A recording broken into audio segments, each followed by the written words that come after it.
С понедельника по пятницу в 9:35 и 19:30. С вами Радио Крым Реалии. Слушайте нас на средних волнах на частоте 549 кГц. Свежие новости, важные события, мнения экспертов. Все это в нашем эфире. Радио Крым Реалии. Крымчане имеют право знать. Здравствуйте, друзья. Крым Реалии на проводе.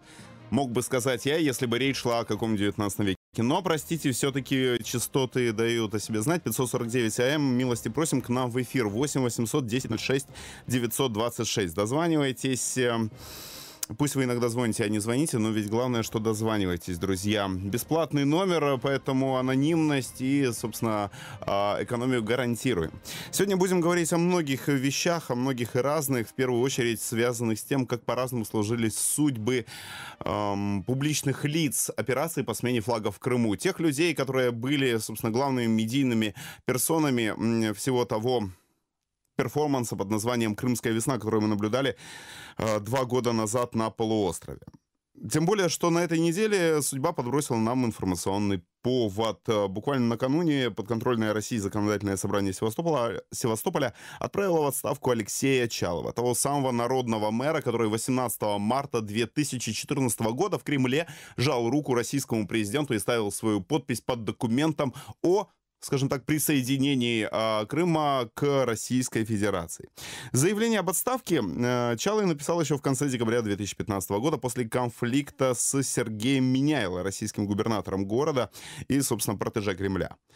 Вот наши как раз-таки корреспонденты решили проанализировать все самые резонансные такие повороты в биографиях публичных лиц, людей, которые выступали в качестве такого человеческого фасада Крымской весны, и все это обобщили в небольшом сюжете. Давайте послушаем. Репортаж. Председатель Российского законодательного собрания Севастополя Алексей Чалый ушел в отставку. 22 марта на очередной сессии местного парламента российские депутаты приняли соответствующее постановление. За отставку Чалова проголосовали 19 депутатов из 22 присутствовавших в сессионном зале. Тем не менее, Чалый не сложил с себя мандат депутата. Нового председателя севастопольские парламентарии изберут позже. Пока исполняющим обязанности главы Российского парламента Севастополя назначена депутат Екатерина Алтабаева. Я готов занять пост спикера в случае замены губернатора. То есть, если повестка развития города будет реинкарнирована. Конфликт, он же не существует сам по себе как конфликт. Он существует как ответная реакция на какие-то действия, которые, с моей точки зрения, являются неприемлемыми. Я надеюсь, что законодательное собрание сохранит нетерпимость к такого рода действиям исполнительной власти. Чалый сыграл одну из решающих ролей в оккупации Крыма России и был провозглашен народным мэром Севастополя. Так же, как Сергей Аксенов и Владимир Константинов, Чалый подписывал 18 марта 2014 года так называемый договор о принятии Крыма в состав России. После аннексии Чалый некоторое время исполнял обязанности губернатора Севастополя, а в сентябре 2014 назначен спикером местного заксобрания. Одним из первых так называемых героев Крымской весны, которые ушли из крымского политикума, стал экс-зампредседателя Совета министров Крыма Рустам Темиргалиев. В феврале 2014 года Темиргалиева назначили первым вице-премьером Крыма в правительстве Сергея Аксенова, а 17 марта отправили в отставку. В феврале 2015 года ФСБ России в Крыму возбудило уголовное дело о хищении наличных средств и золота из крымского отделения Ощадбанка Украины. Одним из подозреваемых стал Темиргалиев. Депутат Севастопольского горсовета, бывший зампредседателя Севастопольской администрации Дмитрий Белик также в 2014 году занял активную позицию сторонников аннексии. Был назначен исполняющим обязанности главы Севастополя, но Кремль вскоре сменил его на Сергея Миняйла. В сентябрьских выборах 2014 года в Российское заксобрание Севастополя Белика обвинили в фальсифицированных праймерис Единой России. После этого Белик попытал себя в амплуа замсекретаря Единой России в Севастополе, а спустя почти 2 года решил попытать счастье в очередных российских выборах. На этот раз в Государственную Думу, которые состоятся 18 сентября этого года. Валерия Максимова для Крым Реалии. Репортаж. Друзья, ну вот так по-разному сложились судьбы фигурантов так называемой Крымской весны. И вот почему, в чем секрет чиновничьей непотопляемости в российских условиях? Почему одни люди как бы сошли на обочину, в отношении кого-то возбуждены уголовные дела, а кто-то продолжает занимать свои, собственно, скажем так, оставаться на должностях. Вот обо всем этом мы будем говорить сегодня в нашей студии. У нас в гостях Тарас Ибрагимов, журналист издания «Керем-Инфо». Тарас, добрый вечер. Добрый вечер. И с нами на связи по телефону Владимир Горначук, глава общественной организации «Чистый берег Крым». Владимир, добрый вечер. Добрый вечер, Павел. В принципе, у нас мы как бы исходим из естественных позиций, что как бы должно быть несколько точек зрения в эфире. При этом мы понимаем, что, например, у разных гостей, опять же, взгляд на вообще события двухлетней давности, он может разниться. Но мы сегодня говорим не столько о том, что происходило на полуострове в феврале-марте 2014 года, сколько о всем том, что происходило после известных событий. И в этом смысле нам интересны точки зрения, которые звучат по разные стороны российско-украинской границы. И, собственно, вот как бы уход Чалова с поста главы Севастопольского заксобрания. Означает ли это, что в конкретном Севастополе Алексей Чалый, который, собственно, выступал как народный любимец, как такой себе фигурант, он проиграл? Вот у меня сперва вопрос к Тарасу. Я не считаю, что он проиграл. Мне кажется, политический кризис и вот эта политическая игра в Севастополе, она еще только набирает обороты и обрела какую-то новую форму. То есть, даже вчерашнее заявление Чалова о том, что он будет добиваться народной выборности губернатора, то есть только свидетельствует об этом. Мне кажется, все только начинается, только в другой форме. Да, но тем не менее мы помним, что голосов у Алексея Чалова, насколько я понимаю, недостаточно было для того, чтобы, например, там отправить в отставку господина Миняева. Это правильно, но у него достаточно голосов для того, чтобы принимать не ключевые решения, но все-таки решения. У него 13 депутатов находится в заксобрании прочаловских, то есть они способны принимать какие-то решения. Тем более, то есть как бы сейчас пост спикера фактически занимает та же Екатерина Алтабаева, по-моему, да, ее. Она тоже, как бы прочаловская. То есть, как бы, все рычаги, как по мне, сохранились у Чалова. Просто он уже окончательно отошел в сторону от той политической бури, которая там разразилась, которую он, в принципе, создал. Угу. Владимир, вот вопрос к вам. То, что Алексей Чалый, собственно, уходит с первых ролей по итогу 2 лет, прошедших с момента событий февраля-марта 2014 года, опять же, означает ли это, что в противоборстве ставленников Кремля и в противоборстве таких публичных персон победил все-таки Кремль? Нет, это не означает ничего. А что это означает, на ваш взгляд? Есть очень простая логика. Ваш радиослушатель, либо вы сами можете просто взять историю России, либо Украины и посмотреть, как кто из чиновников такого ранга и обладающий таким моральным авторитетом самостоятельно уходил в отставку за прошедшие 25 лет. Я думаю, что таких чиновников практически нет нигде, ни в России, ни на Украине. Поэтому здесь говорить о том, что Чалый каким-то образом кому-то проиграл, это не так. И здесь надо говорить о том, что все-таки возникла совершенно новая конфигурация, когда у Чалова больше в степени свободы, чем было раньше. Потому что вы должны понимать, что любая высшая должностная позиция в регионе предусматривает очень плотное взаимодействие с федеральным центром и администрацией президента, управлением внутренней политики в первую очередь, который занимается контролем и координацией работы органов исполнительной и законодательной власти. Вот. Поэтому на текущий момент Чалый просто-напросто вышел из той парадигмы, в которую загоняют всех губернаторов в России, которые являются фактически там монополистами, там, где сильный губернатор, например, в коррупционных каких-то вещах, там, в кормлении с региона и так далее. Чалый никогда не занимался хищением в регионе, никогда не занимался лоббированием каких-то своих личных интересов либо своего бизнеса. И сейчас мы видим, что он конкретно сломал эту игру администрации президента в первую очередь и Белавинцева с Шойгу, которую, в принципе, курирует Миняйло. А в чем он ее сломал? В чем он ее сломал? Ведь, по сути, он остался без такой должности, которая, наверное, предполагала какие-то рычаги влияния. Он так и не стал губернатором. Губернатором вот выходец из Северной Осетии Сергей Миняйло. Сегодня продолжает. Я могу сказать, как депутат, я тоже как депутат, но, правда, муниципальный, но, тем не менее, я ознакомился с работой как законодательного собрания депутатов, так и органов местного самоуправления в Севастополе. Я могу вам так сказать, что, и, соответственно, с работой Алексея Чалова и его команды, я могу вам так сказать, что вне зависимости от того, какой статус занимает Чалый, какой он имеет формальный статус, он обладает глобальным и неоспоримым авторитетом среди севастопольцев. И неважно, каким образом он будет называться, будет он председателем заксобрания, не будет он председателем заксобрания, он в любом случае будет пользоваться вот этим авторитетом и весом местном как в политике, так и в общественности. Хорошо, я понял, Владимир, я понял. Ну давайте так, давайте Алексея Чалова отставим в сторону и поговорим вот с локальных вещей на глобальном. Вот у меня вопрос к Тарасу. Тарас, вот скажите, вот почему Аксенов и Константинов прошло 2 года, да, с момента, собственно, событий февраля-марта 2014 года, они продолжают оставаться в своих креслах? В чем вообще секрет чиновничьей выживаемости в пространстве российской властной вертикали, вот на ваш взгляд? Ну, как по мне, эти люди абсолютно системные, они полностью вписываются в общероссийскую политические реалии.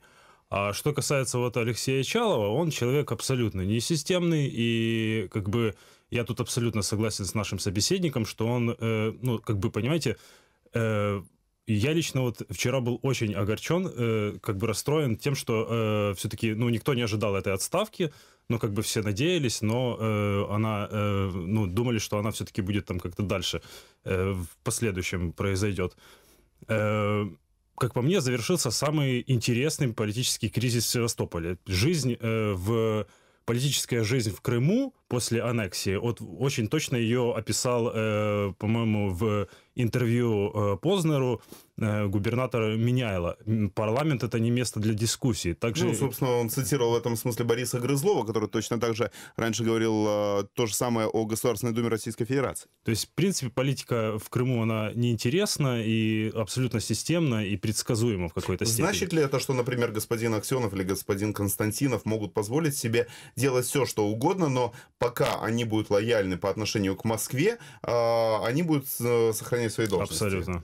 Ну, подождите, а как тогда вообще в российской вертикали происходит кадровая ротация? Ведь сложно себе представить, вот, допустим, там 80 с лишним субъектов федерации. Понятно, что в абсолютном большинстве из них абсолютно лояльные Москве люди. То есть вот как тогда Москва, на основании чего она принимает решение, что этого губернатора нужно уже как бы списывать в политический отбой, а этого сохранять на своем посту? Ну, как по мне, убирать сейчас кого-то из ключевых фигур в политической жизни Крыма, ну, опасно, потому что, ну, одно дело... Опасно для Москвы. Да, опасно для Москвы. Поэтому я даже могу предположить, что будут какие-то совершаться и дальше ошибки Аксеновым, Константиновым и так далее, и же с ними, вот. Но они будут держаться, потому что еще, ну, вот, нужно сохранить вот эту вот атмосферу. А в чем опасность? То есть, если их убрать, то это будет сигналом о чем? Сигналом о том, что, ну, как бы, Крым полностью, вот этот переходной период, о котором говорят, да, то есть он полностью, Крым уже полностью влился в такую обыденную, обычную политическую жизнь России. Угу. Владимир, вопрос к вам. Владимир Горначук, глава общественной организации «Чистый берег Крым». То есть вот секрет выживаемости российского губернатора. До каких пор, например, Сергей Аксенов и Владимир Константинов, ну, Владимир Константинов, ладно, это избираемая должность, но Сергей Аксенов будет оставаться на своем посту. Вот ваш прогноз, ваш взгляд. Ну, я считаю, что обратный отсчет уже идет. Я не совсем согласен там с оценкой критериев выживаемости губернаторов, который был озвучен коллегой. Вот, поэтому есть определенный набор KPI, который используется для оценки работы губернаторов на посту. В первую очередь, это бесконфликтность с федеральными органами, правоохранительными, законодательным органом, если губернатор, например, и, соответственно, как бы выполнение тех задач, которые ставятся губернатору, это, в первую очередь, сохранение социальной и политической стабильности в регионе.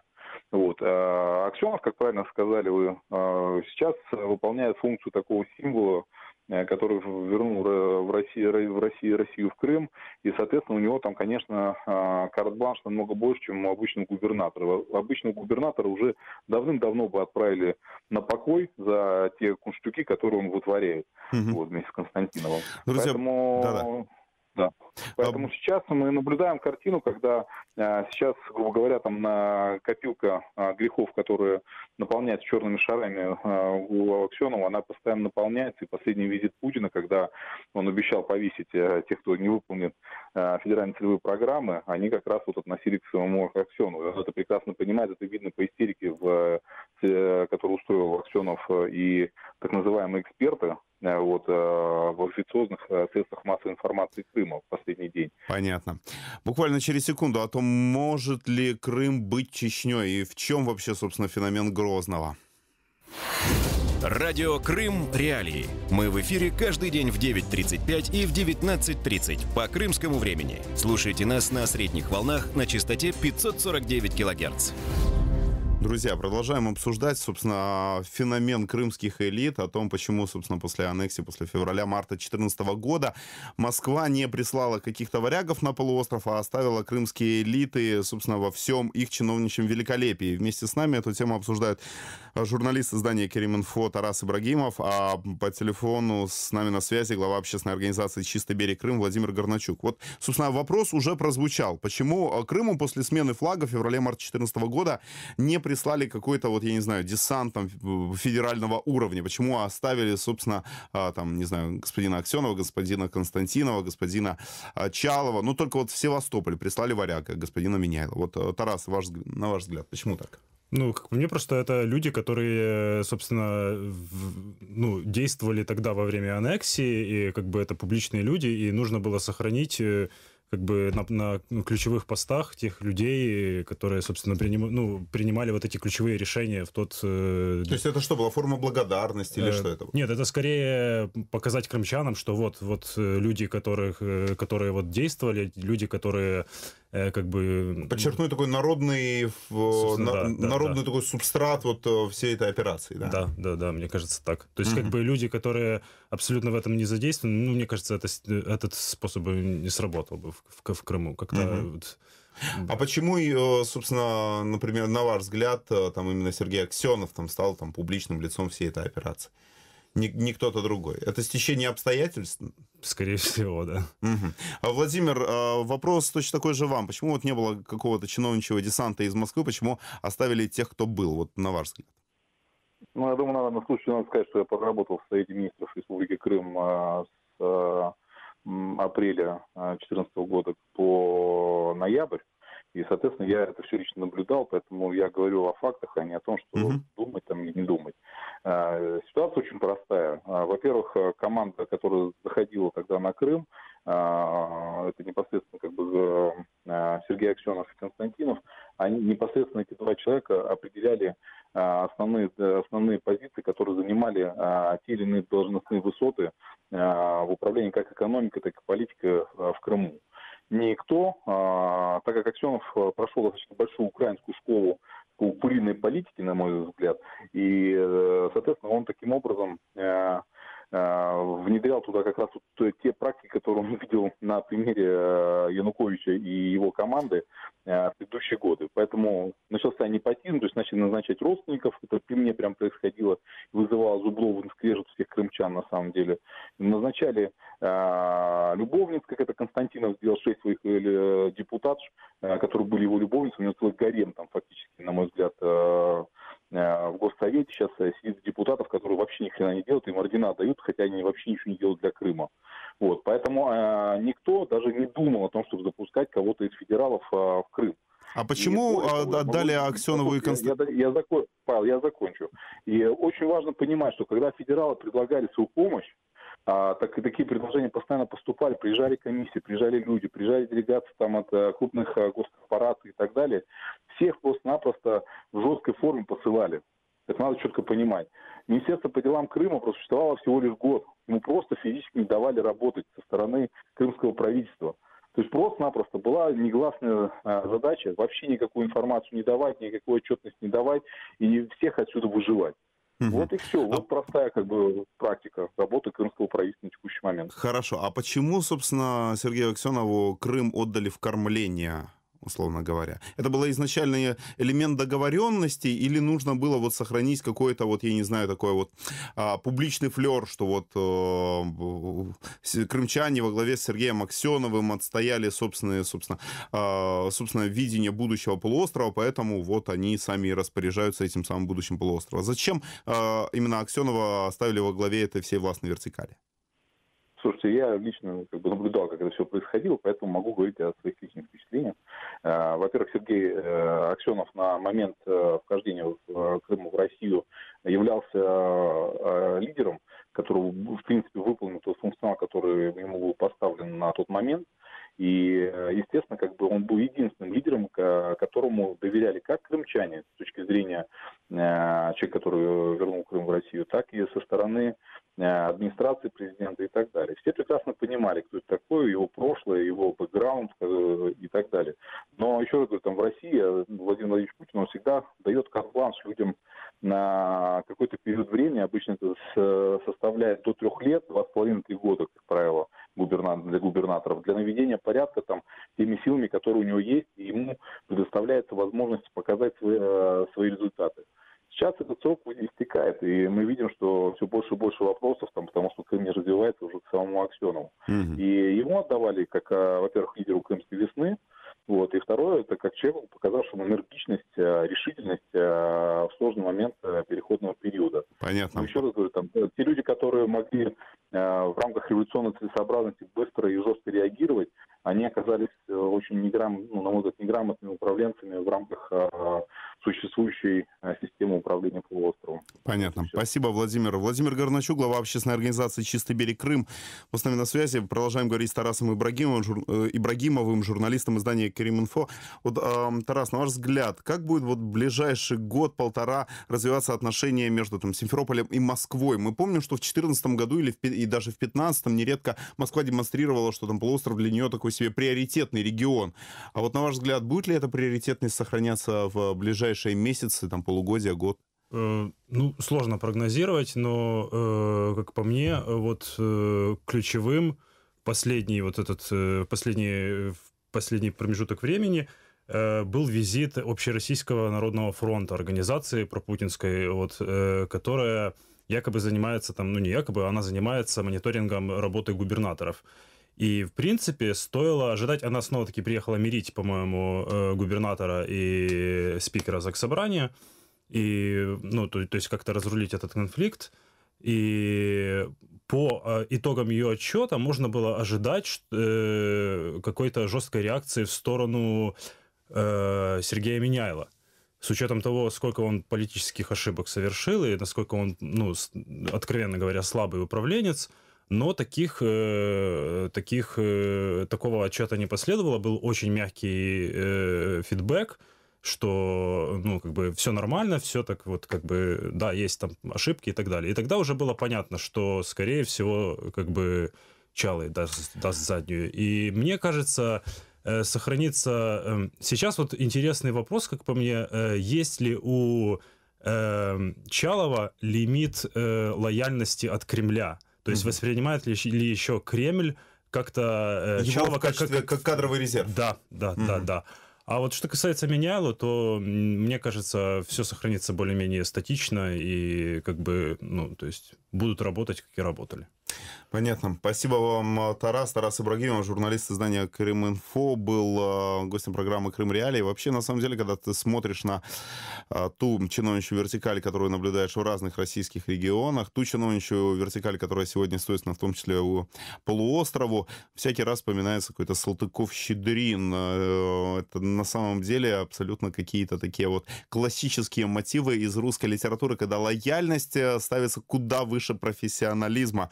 Друзья, так или иначе, на самом-то деле повседневное существование полуострова, оно сегодня определяется Москвой. А на самом деле решения кадровой чиновничьей Москвы, они не всегда объяснимы с точки зрения формальной логики. Они иногда объяснимы огромным количеством других подковерных, кулуарных, каких-то кадровых перипетий и элементов подковерной борьбы. Но мы в них будем всматриваться. Мы попытаемся этот все-таки, на самом деле, Гордиев узел распутать. Уж коль нам пока не под силу его разрубить. Берегите себя и слушайте Крым Реалии, а завтра Сергей Макрушин с утра расскажет о том, как обстоит ситуация с экологией в Черном море. Берегите себя, до скорого.